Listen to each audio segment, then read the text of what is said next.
Ens preguntàvem quin havia sigut el major repte, n'hi ha hagut molts, però jo crec que el principal era com aconseguir mantenir aquest nu que té l'edifici, aquest esperit, aquest espai, aquesta llum, aquest espai obert, amb aquesta esveltesa, i a la vegada complir tots aquests requeriments contemporanis.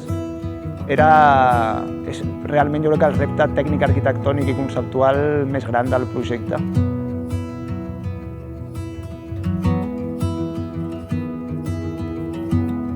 Arrenquem el projecte de transformació de la fàbrica de Can Morató.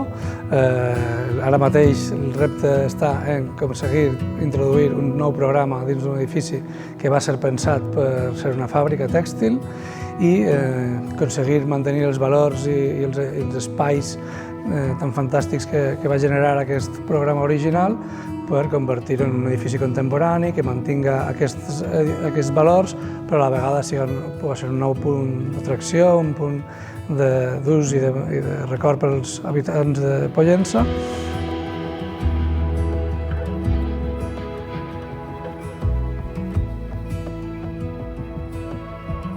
Moltes gràcies per ser aquí avui, en aquest dia de col·locació de la primera pedra de lo que serà la nova seu social de Colònia Caixa d'Estalvis de Pollença i de la Fundació Gent Cifra de Colònia.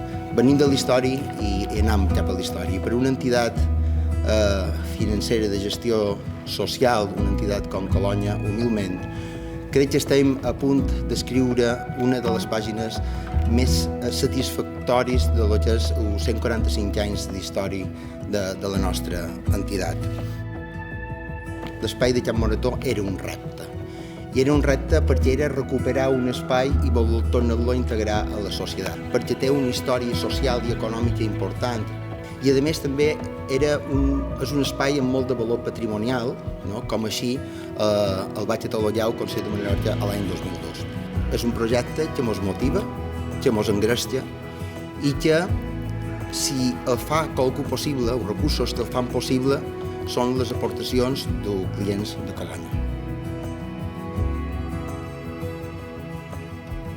Aquesta rehabilitació d'aquest puesto de Can Morató que suposarà sense cap tipus de dubte la dinamització que nosaltres en el govern estem intentant impulsar i que de la mà de Colònia no tenim cap dubte que així serà. He pogut veure i constatar tota aquesta part també de sentiment del poble i aquesta part d'arrels d'aquest poble amb aquesta fàbrica. Han de donar l'enhorabona en aquest sentit per tractar aquest tema amb aquesta sensibilitat pròpia de Colònia.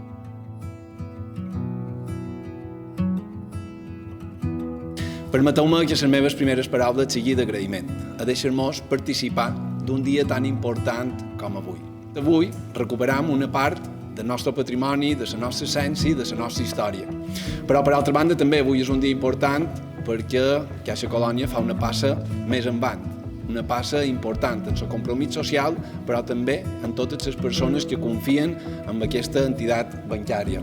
Per tant, agrair-vos sempre estar al costat dels mallorquins, dels pollencins, però de tots els ciutadans de les Illes Balears amb aquest compromís d'ajudar a fer front a les situacions econòmiques a nivell individual, a nivell empresarial i sobretot amb aquesta ajuda social que vosaltres tant demostreu en les vostres accions que duis a terme des de Caixa Colònia.